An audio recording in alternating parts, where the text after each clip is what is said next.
As verdadeiras prioridades vão aflorar se houver disponibilidade de tempo e de energia. Por isso, quando um 9 precisa se esquecer de si mesmo, vai assumir mais compromissos, ao passo que um número menor dos compromissos originais vai ser concluído, gerando uma aparência externa de indolência. Do ponto de vista de um 9, há tanto que fazer que as prioridades se perdem, devido a outros compromissos que obstruíram o caminho. Muitas vezes, prioridades são enterradas porque o 9 não reconhece a diferença entre tarefas essenciais e não essenciais. 9, os assim chamados indolentes, estão perpetuamente sobrecarregados e são, portanto, incapazes de completar o que é mais importante para eles. Estou cortando cenouras para o almoço ao meio-dia. Tenho convidados e estou bem certa do que resolvi fazer. Não estou segura se quero ter companhia, mas começo a cortar as cenouras. Logo minha mente começa a vagar por várias trilhas de pensamento, e todas elas parecem reais e relevantes naquela hora. Até amanhã, a roupa tem de estar lavada e dados os telefonemas para a próxima semana. Me lembro mentalmente de uma conversa por telefone não concluída, e isso me faz lembrar outra conversa. Também estou vendo o movimento das cortinas na corrente de ar da sala. Isso me traz outra lembrança. Ainda estou em movimento, mas é provável que eu tenha me desviado para separar a roupa suja. A coisa vai ficando igual a um sonho. A realidade da cozinha com a tábua de cortar legumes, as pilhas de roupa e a lista dos telefonemas inacabada. E os devaneios. E tudo isso parece tão importante quanto o fato de os convidados estarem para chegar. O importante compromisso do meio-dia nunca foi esquecido, mas empurrado para a periferia junto com as outras coisas por fazer. A decisão pessoal, neste caso a de ter ou não convidados para o almoço em primeiro lugar, foi enterrada pelo desvio da atenção para as coisas menos importantes. Por fim, a decisão foi tomada por ter se deixado passar muito tempo para desmarcar o almoço. 9 adquirem muita coisa e não deixam passar nada. O espaço extra é preenchido com um acervo confuso e o tempo extra com pequenos encargos. A mente fica cheia de assuntos não concluídos e as inúmeras cadeias de pensamentos sinuosos de um 9 acabam bloqueando o que é importante e correto.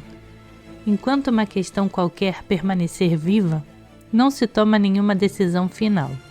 Enquanto o closet não for totalmente evacuado, nada precisa ser jogado fora. Mediadores se apegam a memórias com uma tenacidade que lhes dá uma existência carregada. Ao se aterem tão firmemente ao passado, 9 praticamente não se comprometem com o seu próprio presente. As memórias não se vão com facilidade e podem ser acionadas e revividas com vigor de terem acabado de acontecer na semana passada. A acumulação de um 9 pode ser real, como o cultivador de um hobby cujo espaço excedente está cheio de coisas e materiais, coletados e guardados em caso de necessidade. A acumulação também se aplica à coleção de qualquer coisa, desde xícaras de chá até gibis antigos. A coleção de especialidades empresta uma estrutura agradável à acumulação e permite que um 9 preencha o tempo livre de maneira útil.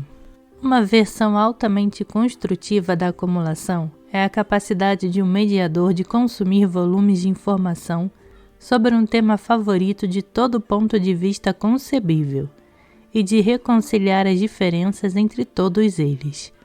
A declaração seguinte foi dada por um colecionador inveterado, especializado em primeiras edições e em borboletas. Tenho uma fome de colecionar. É como ter vontade de fazer uma boquinha tarde da noite e andar de carro por toda a cidade atrás do que se quer comer. É uma sensação que domina a gente, e a gente precisa daquele tipo certo de rosquinha, ou daquela marca precisa de patê. e a gente está disposta a percorrer 20 milhas se for preciso. Sempre que eu estou confuso em minha vida, sei exatamente o que quero comer ou que livro exato quero para minha coleção. Tenho também uma espécie de apetite por compras, quando tudo o que a gente vê parece realmente útil na hora. Recentemente fiz uma limpeza em nossos closets e levei várias sacolas para uma feira de artigos usados do grupo de bandeirantes de minha filha e descobri, ao voltar para casa, que estava trazendo comigo uma sacola a mais, cheia de quinquilharias de outras pessoas.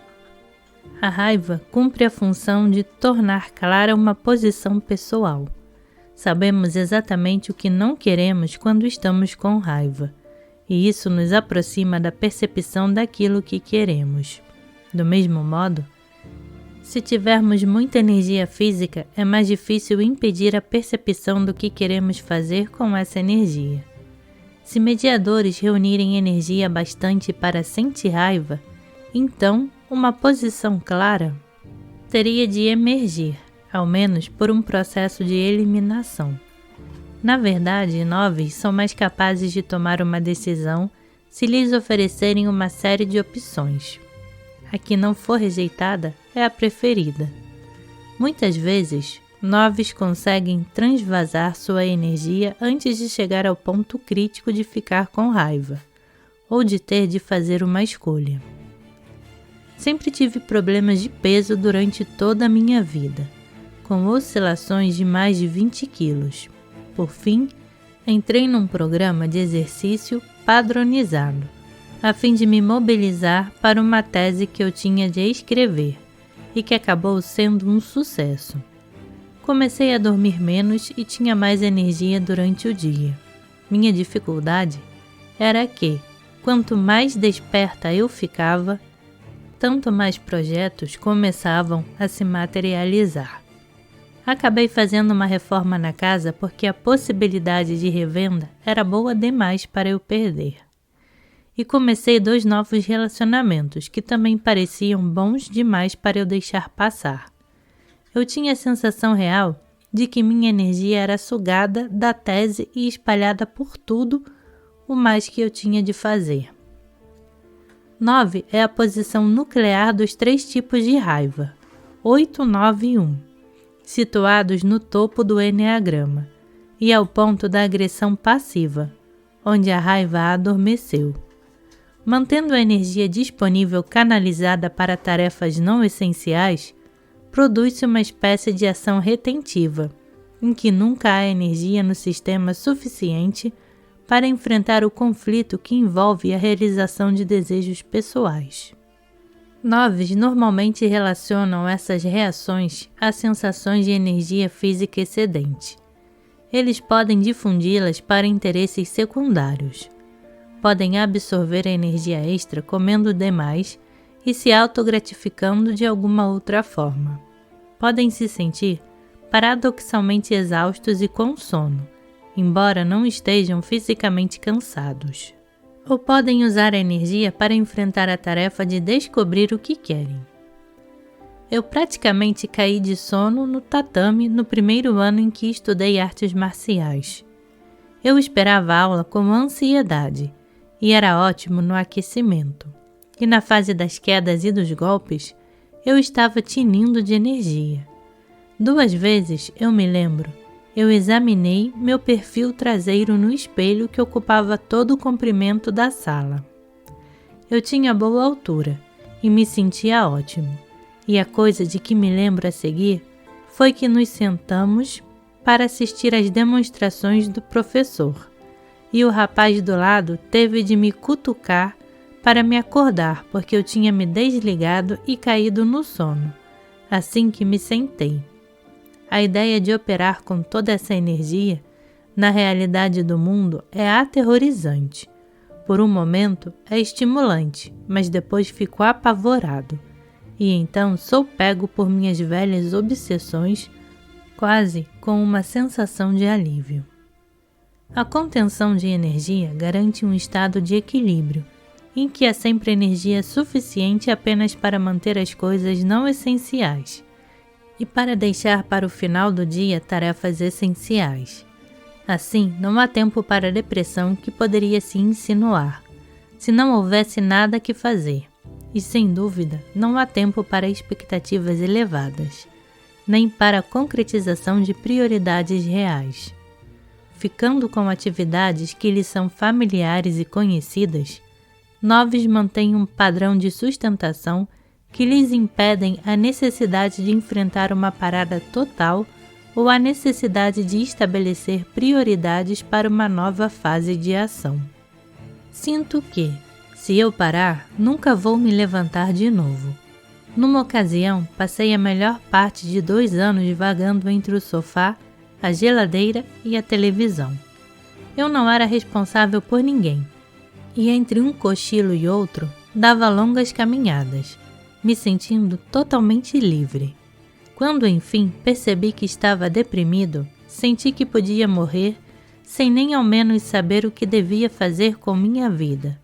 Farei qualquer coisa para evitar essa situação, onde não há nem energia nem esperança. A inércia é uma das leis da física.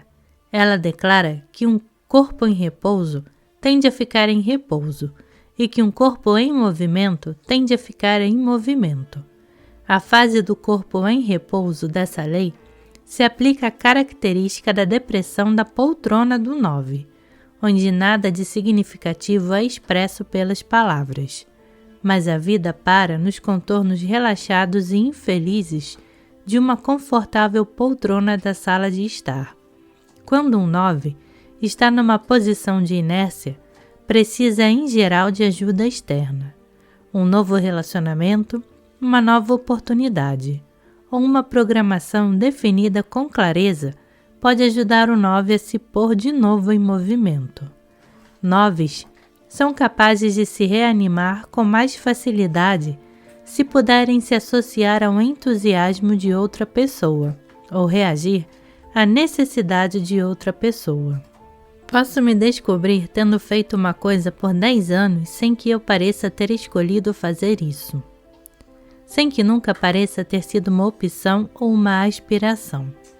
Fui para a faculdade de Direito e ingressei numa sociedade de uma forma como se tivesse sido empurrado para aquilo, como se não houvesse outra coisa que fazer. Se eu tivesse de admitir que tomei uma decisão própria, então me sentiria realmente mobilizado em ser advogado. Mas fico me perguntando quem está sendo o advogado, porque não me identifico com a profissão.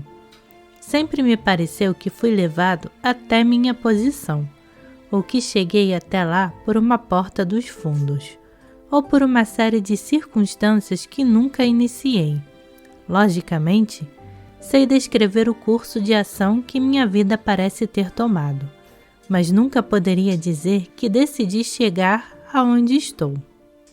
Uma vez a energia é mobilizada para uma atividade, o 9 fica livre da depressão, mas pode ainda ficar esquecido das necessidades reais.